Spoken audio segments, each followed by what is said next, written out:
Bom dia, tudo bem com vocês? Por aqui tá tudo ótimo, eu sou Patrícia Calderon e tá no ar mais um Jornal da Manhã, entrevistas especiais. E dando sequência às entrevistas aqui no Jornal da Manhã, com os pré-candidatos à corrida presidencial, hoje o meu bate-papo será com o governador de São Paulo, Tucano João Dória. Governador, muito obrigada por mais uma vez atender aqui o Jornal da Manhã, agora definitivamente como pré-candidato.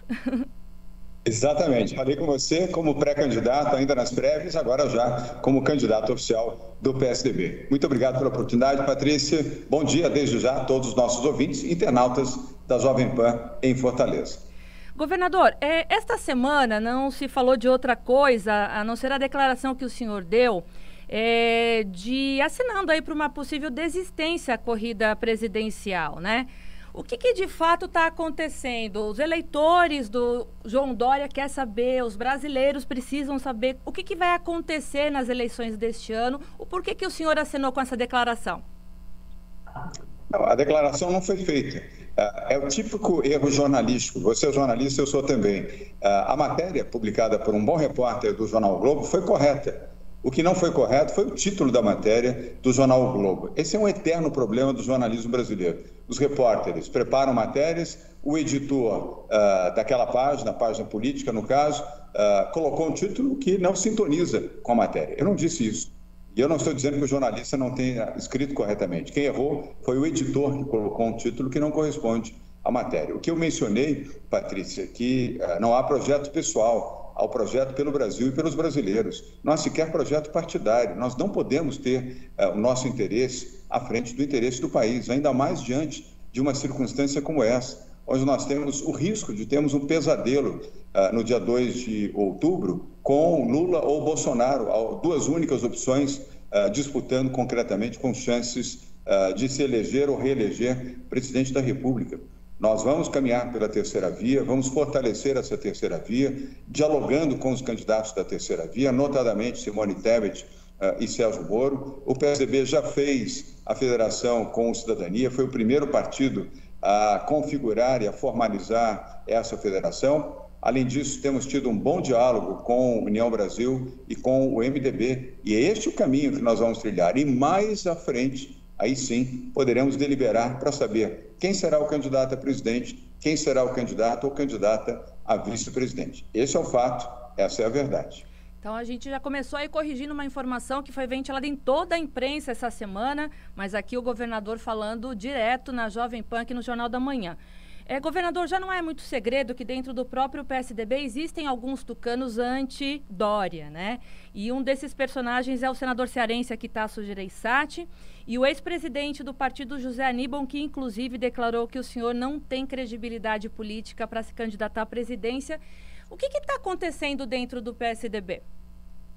Bom, Zé Aníbal é que não tem credibilidade para afirmar o que afirmou. Ele foi derrotado por mim, Patrícia, em 2021, nas prévias do PSDB. Trabalhou por outro candidato, modificou as regras das prévias, tirou o direito à individualidade do voto dos filiados militantes do PSDB. Pela primeira vez na história, tivemos uma prévia onde o voto do filiado do PSDB não valia um voto, valia um quinto, um sexto, um sétimo, um oitavo, um décimo do voto na concepção de José Aníbal, que infelizmente presidiu a comissão das prévias e presidiu de maneira facciosa e de maneira equivocada. E ainda assim perdeu as prévias. Perdeu também em 2018, para mim, nas prévias para o governo de São Paulo. Perdeu também nas prévias em 2016 para a Prefeitura de São Paulo. E, Patrícia, vencemos as prévias e vencemos as eleições para a Prefeitura de São Paulo em 2016, no primeiro turno, com 53% dos votos válidos, e começamos com 1%, 8 meses antes da eleição. Em 2018, não éramos favoritos para vencer a eleição para o governo de São Paulo. Trabalhamos, dialogamos com os eleitores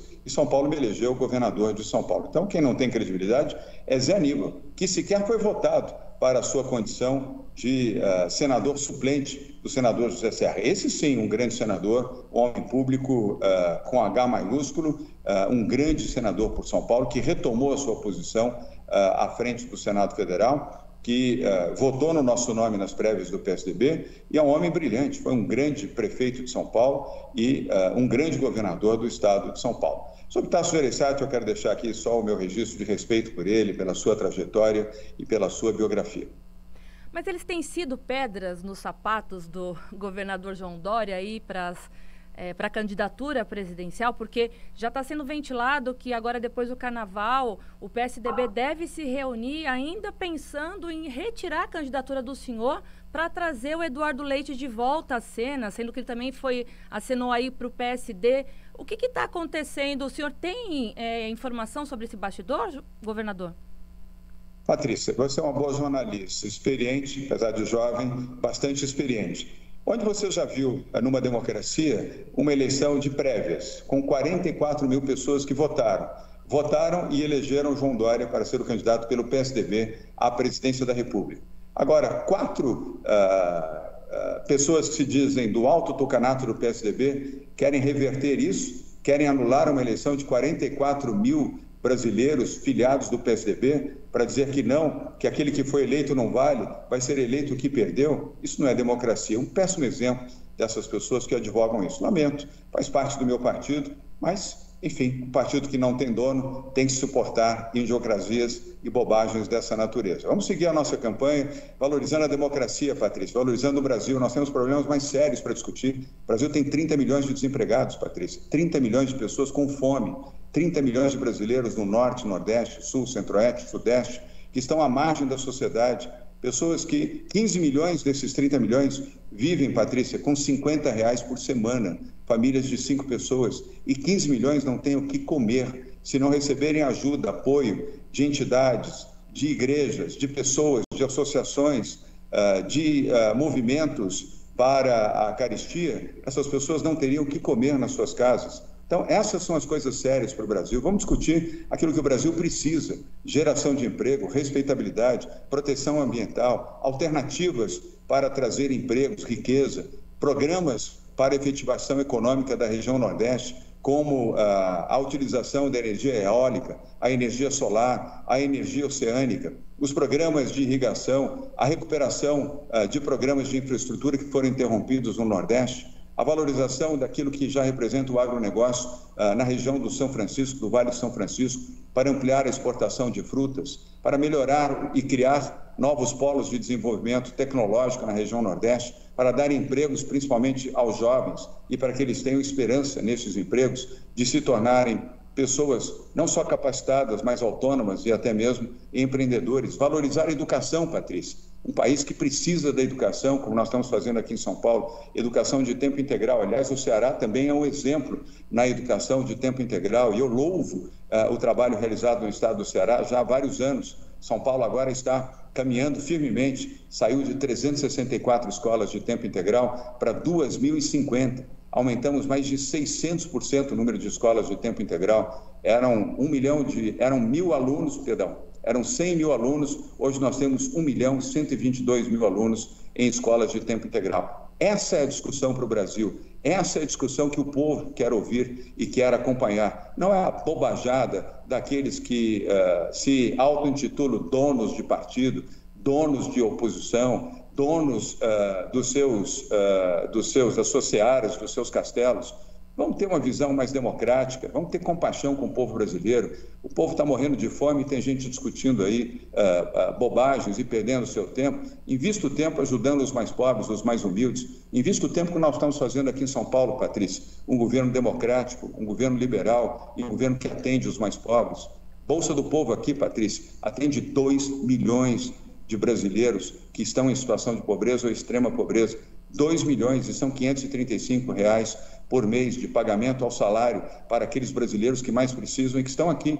São nordestinos, paulistas, sulistas, nortistas, gente de todo o Brasil que vem a São Paulo. Aqui é o espelho do Brasil. Essa é a alternativa. Esse é o bom debate para o Brasil. Picuinha, bobagem, eu prefiro até esquecer e não debater, Patrícia. Vamos debater o Brasil que nós precisamos.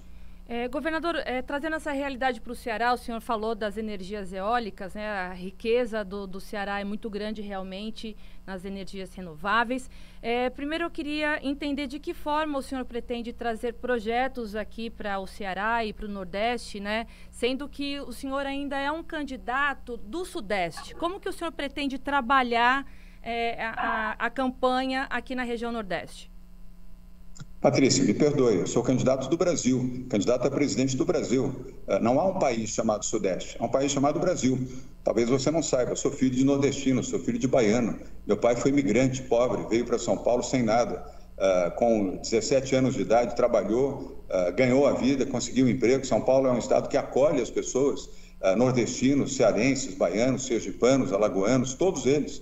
E foi o caso do meu pai, trabalhou muito para conseguir um emprego, uma oportunidade. Ele é o meu exemplo de vida, ele é o meu exemplo daquilo que eu quero para o meu país.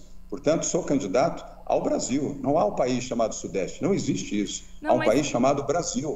E a oportunidade existe, Patrícia, sim, para que sejam gerados empregos, sejam geradas oportunidades reais na região Nordeste, principalmente no brilhante e no vibrante estado do Ceará. A energia eólica é um fato real, já hoje no Ceará. O que é preciso é estabelecer a exportação, canais de exportação com polos econômicos para que a região sul e sudeste, por exemplo, possa comprar o excedente da energia eólica produzida hoje nas centrais, nas usinas eólicas do estado do Ceará, assim como energia solar e agora, mais recentemente, energia oceânica também. Isso é um bem, isso é um patrimônio da natureza do estado do Ceará e de outros estados também do Nordeste brasileiro.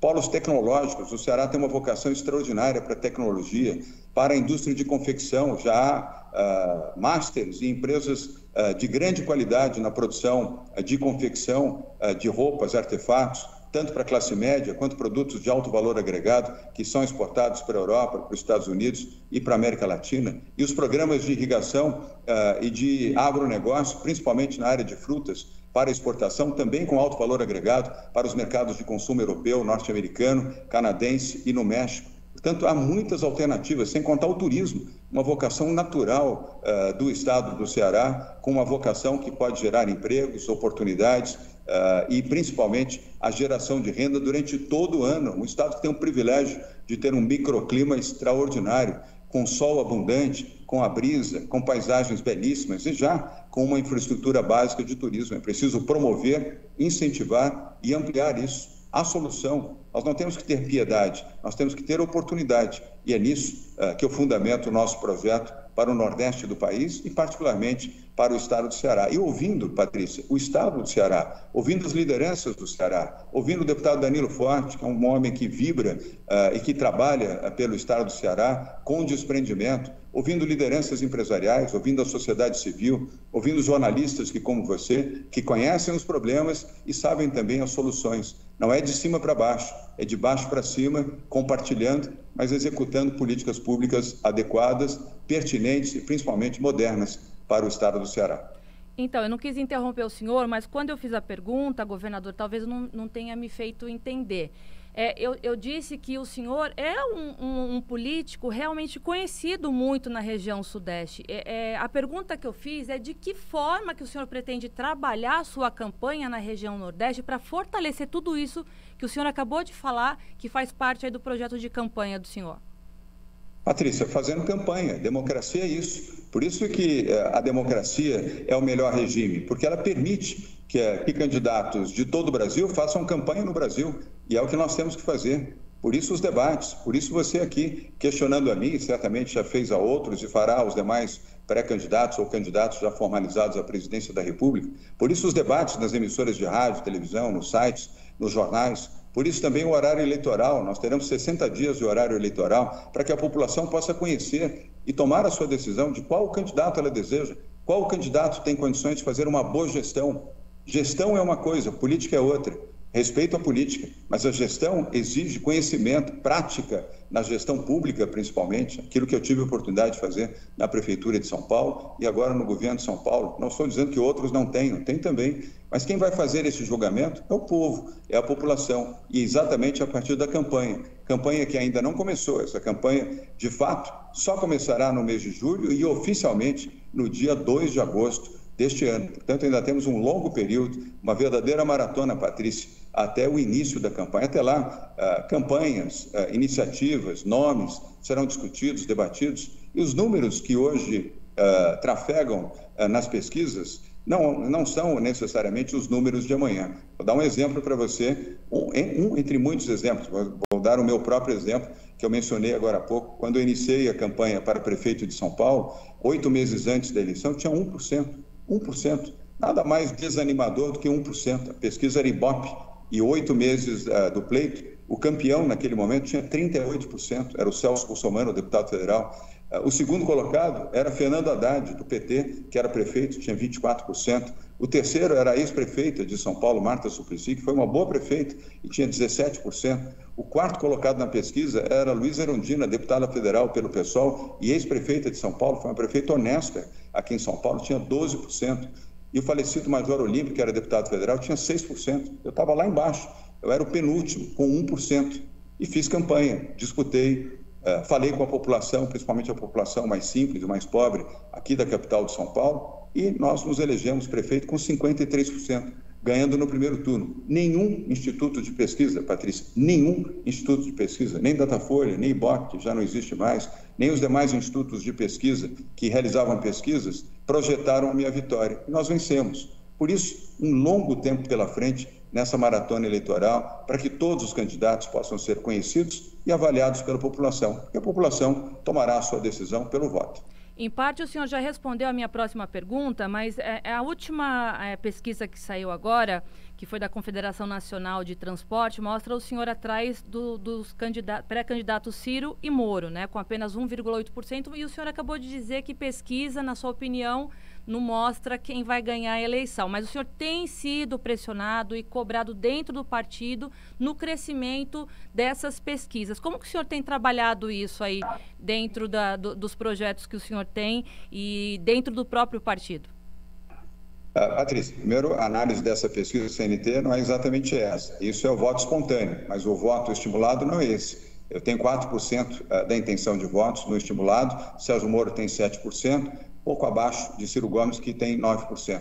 Não importa esse número agora, nem para o Ciro, nem para o Sérgio, nem para mim, e tampouco para Bolsonaro e Lula, porque é muito cedo para você fazer prognósticos. Se pesquisa dessem resultado eleitoral 8 meses antes, Patrícia, nós não precisaríamos de eleições, não precisaríamos da mobilização de milhares de pessoas em todo o Brasil, de urnas eletrônicas, de um investimento superior a 3 bilhões de reais, que é um investimento direto nas próximas eleições do dia 2 de outubro. Faríamos pesquisa, a média das pesquisas e pronto, estariam já definidos os candidatos e a presidente da República, vice-presidente, governadores, vice-governadores, deputados estaduais, federais e senadores. A pesquisa reflete apenas o momento.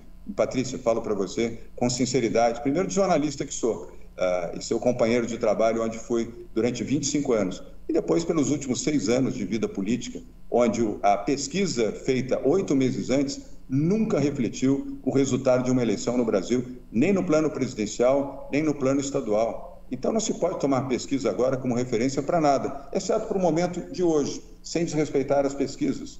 Quando você fizer pesquisas a partir de julho e agosto, aí sim você começa a ter tendências claras, não definitivas, porque o definitivo é o dia 2 de outubro, é o brasileiro apertando as teclas dos seus candidatos e votando na urna eletrônica. Mas pode estabelecer, sim, tendências mais claras. Nesse momento, não há nenhuma tendência, apenas um retrato do momento e o chamado índice de recall, índice de lembrança de candidatos que já disputaram a presidência da República. Lula já disputou 8 eleições. Bolsonaro acabou de disputar, 3 anos atrás, eleições presidenciais. Ciro participou de 4 eleições presidenciais. Portanto, tem o recall, com todo o mérito, mas esse recall não se traduz necessariamente na vocação dos votos que poderão ter no dia 2 de outubro. Governador, eu sei que o cronômetro está rodando aqui, eu tenho 20 minutinhos, mas ainda tenho 3 perguntinhas, eu vou tentar ser rápida. Essa semana o presidente Jair Bolsonaro, ele apareceu com uma gravata estampada e com metralhadoras, né, em apologia ao uso, a regularização aí do uso de armas. E esta semana também ele não compareceu à posse, né, do ministro Fachin no TSE. Eu queria perguntar para o senhor o seguinte, sabendo que a gente está vivendo realmente uma polarização, né, na política brasileira, existe uma preocupação das eleições? O que esperar dessas eleições tão polarizadas, tão violentas? Qual que é a opinião do senhor em relação a isso? Primeiro, triste como brasileiro de ver um presidente da República negacionista, que optou pela cloroquina e não pela vacina, de um presidente da República que tem atitudes medíocres constantemente, que coloca uma gravata com metralhadoras, com armas, que faz apologia de armas no Brasil, que empareda mulheres, que intimida jornalistas, que ameaça a democracia e que colocou o Brasil com 12% de inflação. Patrícia, você é dona de casa, não sei se você é mãe, mas você faz supermercado. Você sabe o aumento de preços na sua cesta de compras que você faz no mercado semanalmente, ou a cada 10 dias, ou a cada 15 dias. Os brasileiros sabem também. O açúcar aumentou mais de 50%, a farinha de trigo mais de 60%, o pão, até o pão está ficando difícil na mesa do brasileiro. A carne, já há 3 anos que ele não come carne.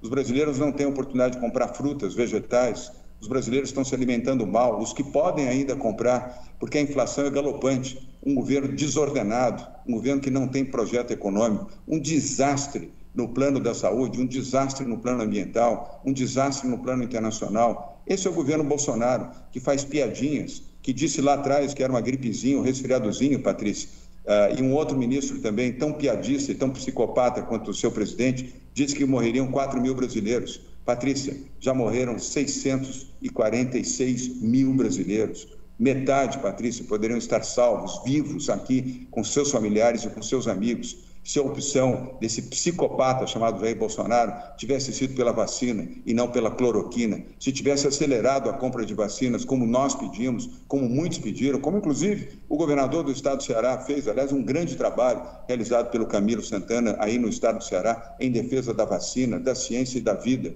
E esse psicopata negacionista atrasou a vacina e, infelizmente, acabou impulsionando a morte de brasileiros que poderiam estar vivos agora. Colegas seus, amigos seus e meus, que no mundo da imprensa perderam sua vida para a Covid e, se tivessem sido vacinados, estariam vivos hoje, Patrícia. Também vizinhos, espero que você não tenha perdido parentes. Eu perdi pessoas da minha família, amigos queridos, referências no mundo das artes, no mundo do esporte, no mundo do jornalismo. Esse é o Brasil de Bolsonaro, um desprezo total pela vida, um desprezo pelos mais pobres, um desprezo pela liberdade, um desprezo pela democracia e um desprezo que eu pessoalmente tenho por ele. Eu não tenho medo de falar a verdade, porque essa é a verdade. Esse é o presidente do Brasil, o presidente que perderá as eleições em 2 de outubro. Certamente ele não terá a renovação do seu mandato, porque não merece, Patrícia.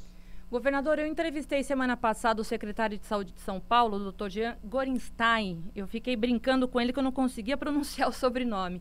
E nós falamos de um novo lote de compra pelo Ministério da Saúde da Coronavac, principalmente agora por conta da campanha vacinal infantil, né? E na ocasião ele tinha dito que estava ainda um impasse, compra, não compra.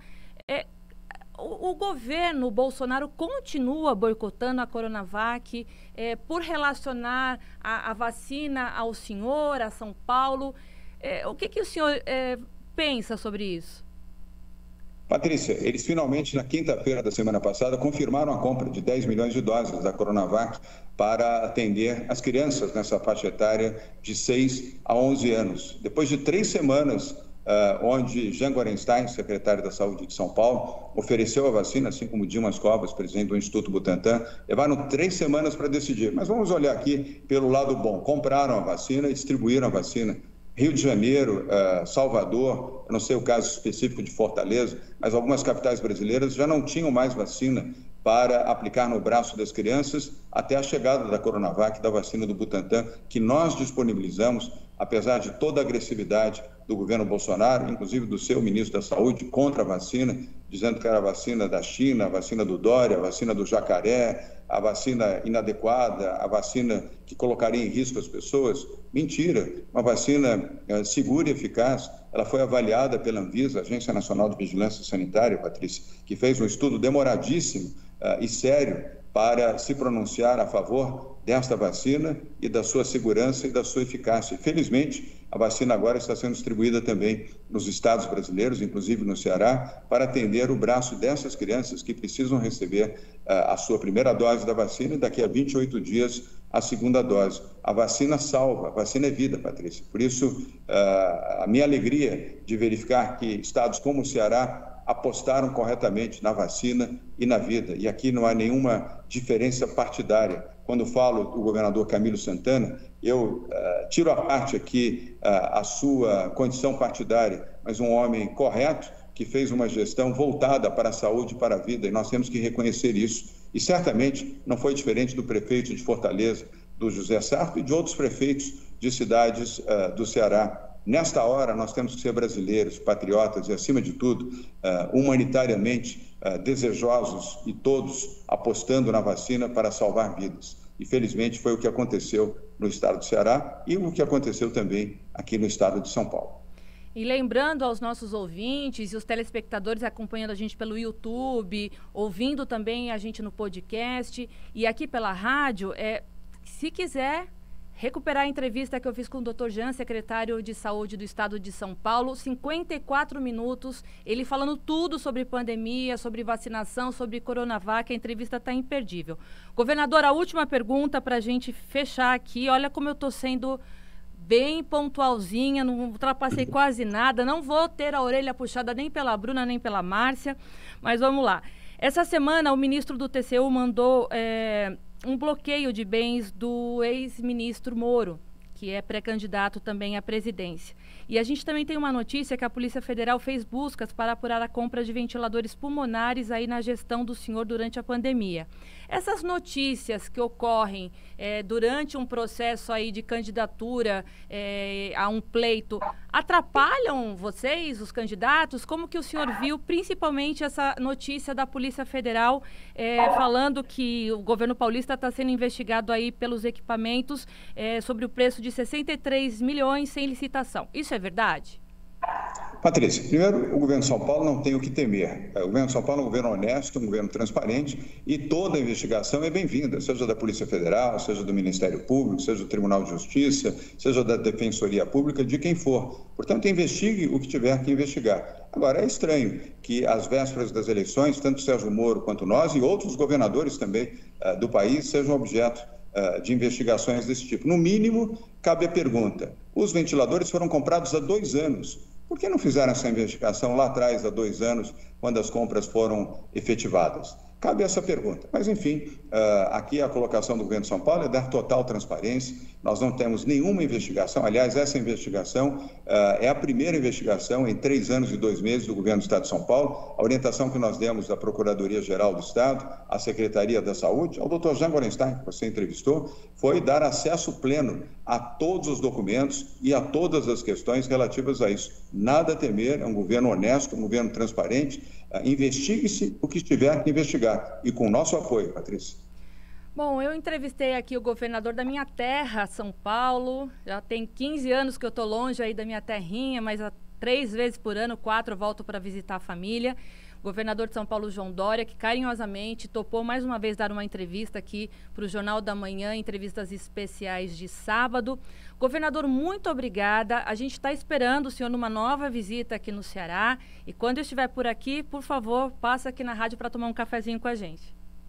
Patrícia, muito obrigado. Obrigado a você, aos internautas e aos ouvintes aqui da Rádio Jovem Pan News de Fortaleza, que nos acompanham nesse momento. A todos eu quero deixar aqui o meu abraço e a certeza e a convicção. Não percam a esperança no Brasil. O Brasil tem jeito. É possível ter um país mais justo, um país com educação, um país com emprego, um país com oportunidade, um país com decência, um país com honestidade. Acredite no Brasil, exerça o seu direito no voto democrático no próximo dia 2 de outubro. Proteja a sua família, você que tem filhos de 5 a 11 anos, por favor, leve o seu filho para ser vacinado aí no estado do Ceará, num posto de saúde do estado ou do município. Se você tem filhos de 12 a 18 anos que ainda não tomaram a segunda dose, por favor, leve o seu filho para tomar a segunda dose. Se você é adulto e não tomou a segunda dose, complete o seu processo vacinal, é isso que vai proteger você dessa terceira onda da Covid-19. A você, Patrícia, fique bem, fique protegida, você e a sua família. Muito obrigado pela oportunidade. Obrigado ao nosso operador, que eu não tive a oportunidade de conhecer o nome, mas vejo que ele está aqui. É o Fernando.